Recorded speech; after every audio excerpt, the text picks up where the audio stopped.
వాళ్ళు లేకుండా చేస్తాం, కేసీఆర్ ముచ్చట లేకుండా చేస్తారా?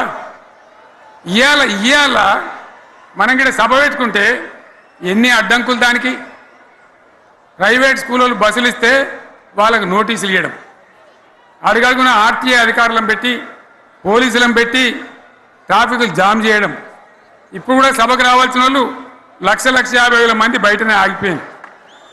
ఇటు హనుమకొండ దిక్కు, అటు హుజరాబాద్ దిక్కు, ఇటు సిద్దిపేట దిక్కు 3 రోడ్ల మీద కూడా జాములున్నాయి. నేను అడిగిన నాయకులు ఏంది అంటే ఇబ్బంది అవుతుంది సార్, రానిత్తలేరు, మధ్యలో ఇబ్బందులు కలిగిస్తున్నారు, కొన్ని లారీలు తెచ్చి అడ్డం పెట్టారు పనికిమాలని అని చెప్పి జామ్ అయిపోయి అక్కడనే ఆగిపోయింది.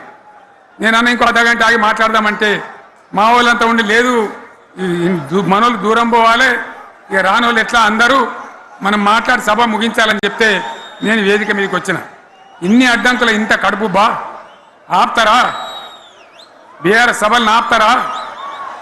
ఈ ప్రపంచనాన్ని ఎవడాపుతాడు? ఆగబడితే ఆగుతుందా? నేను ఒక్క మాట పోలీసు మిత్రులకు మనవి చేస్తా ఉన్నా. ప్రజాస్వామ్యంలో ప్రజలకు అడిగే హక్కు ఉంటుంది, తప్పకుండా అడుగుతారు ప్రజలు. ఈ అడిగే హక్కును సోషల్ మీడియాలో బీఆర్ఎస్కు సోషల్ మీడియా వారియర్స్ ఉన్నారు, వాళ్ళు బ్రహ్మాండంగా పనిచేస్తున్నారు, ఖచ్చితంగా అడుగుతున్నారు ప్రజల తరఫున. ఇంత అన్యాయం జరుగుతుంటే చూడలేక సోషల్ మీడియాలో పనిచేసే తెలంగాణ బిడ్డలు ఇది ఏమన్యాయమే ఎట్లా అని చెప్పి ప్రభుత్వాన్ని ప్రశ్నిస్తూ ఉన్నారు, ప్రజలకు మద్దతుగా నిలబడతా ఉన్నారు. వాళ్ళ మీద కేసులు, వాళ్ళని పట్టుకపోవడు.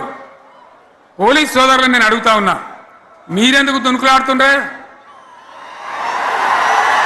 మీకేమక్కడ వచ్చింది?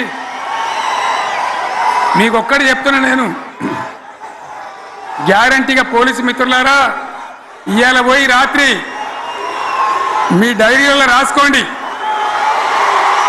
మీ డైరీలలో రాసి పెట్టుకోండి. 100కు 100% ఇలా తెలంగాణ చెలరేగిన పరిస్థితికి మళ్ళా వచ్చేది బీఆర్ఎస్ గవర్నమెంటే.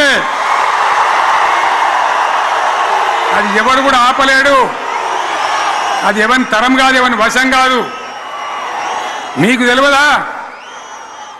మీరు పోలీసు ఉద్యోగాలు చేస్తున్నారు, మీరు చదువుకోలేదా? మీకు కూడా విజ్ఞానం ఉంది కదా? వీళ్ళు దొంగ వాగ్దానాలు చేయలేదా? ప్రజలను మోసం చేయలేదా? ప్రజాస్వామ్యంలో ప్రజలకు అడిగే హక్కు లేదా? మీరెందుకు కేసులు పెడుతున్నారు నాకు అర్థం కాదు. మీరెందుకు దునుకులాడుతున్నారు? మీరెందుకు బలైతారు? రేపు మీకు రాజకీయాలు ఎందుకు? మీ డ్యూటీ మీరు చేయండి. మేము బీఆర్ఎస్ ఎప్పుడు శాసనాన్ని ఉల్లంఘించం, చట్టాలను ఉల్లంఘించం.